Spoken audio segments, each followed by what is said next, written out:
২৬ March মহান স্বাধীনতা দিবস ও ২০২৬ উদযাপন উপলক্ষে যশোরের মনিরামপুর উপজেলার খেদাপাড়া পল্লীমঙ্গল বহুমুখী মাধ্যমিক বিদ্যালয়ে বার্ষিক ক্রীড়া সাংস্কৃতিক অনুষ্ঠান ও পুরস্কার বিতরণী অনুষ্ঠান অনুষ্ঠিত হয়েছে।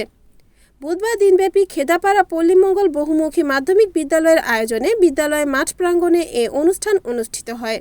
এই অনুষ্ঠানে প্রধান অতিথি হিসেবে উপস্থিত ছিলেন ও বক্তব্য রাখেন বাংলাদেশ জাতীয়তাবাদী দল মনিরামপুর উপজেলা বিএনপির সাধারণ সম্পাদক ও আসন্ন মনিরামপুর পৌরসভা মেয়র প্রার্থী বিশিষ্ট সমাজসেবক মোহাম্মদ আসাদুজ্জামান মিন্টু।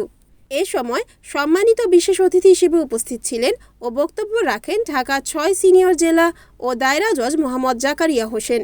বিশেষ অতিথি হিসেবে উপস্থিত ছিলেন উপজেলা বিএনপির সিনিয়র যুগ্ম সাধারণ সম্পাদক মোহাম্মদ শান্তুজ্জামান শান্ত, মনিরামপুর পৌর বিএনপির সাবেক সাংগঠনিক সম্পাদক মোহাম্মদ জাহাঙ্গীর বিশ্বাস।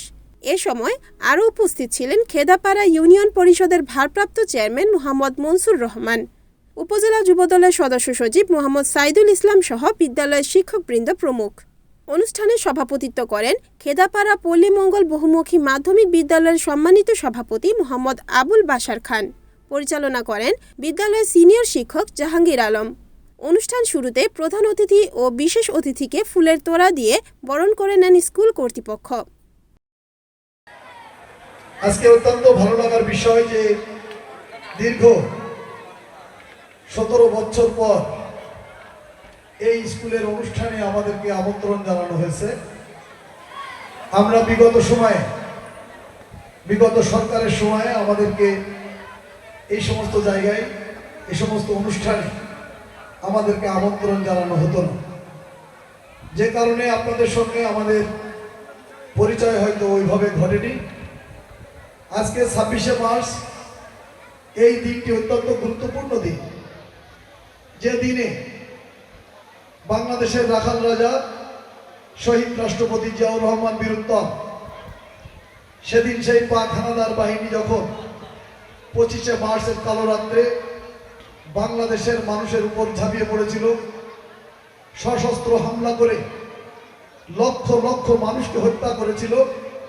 তার পরের দিন ২৬ তারিখে এই জিয়াউর রহমান চট্টগ্রামের কালুরঘাট বেতার কেন্দ্র থেকে তিনি বাংলাদেশের স্বাধীনতার ঘোষণা দিয়েছিলেন।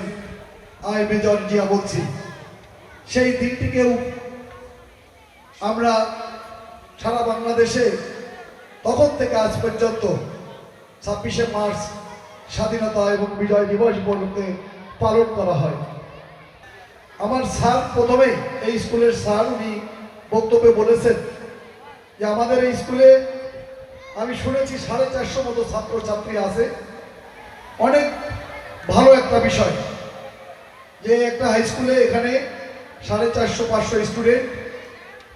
তো এই স্কুলের ভবন দেখলে মনে হয় যে এই স্কুলটা সব থেকে মনিরামপুরের ভিতরে জনাকীর্ণ অবস্থায় আছে। আপনারা বিভিন্ন অঞ্চলে লক্ষ্য করবেন যে একটা স্কুলের ৪তলা ৩তলা ৪তলা ভবন হয়েছে, কিন্তু এই স্কুলের কোনো উন্নয়ন আমি দেখছি না, যেভাবে স্টুডেন্ট আছে। আমি বর্তমান বাংলাদেশ জাতীয়তাবাদী দল রাষ্ট্রীয় ক্ষমতা গঠন করেছে। রাষ্ট্রীয় ক্ষমতায় আমাদের প্রিয় নেতা জনাব তারেক রহমান সাহেব বাংলাদেশের প্রধানমন্ত্রীর দায়িত্ব পালন করছেন।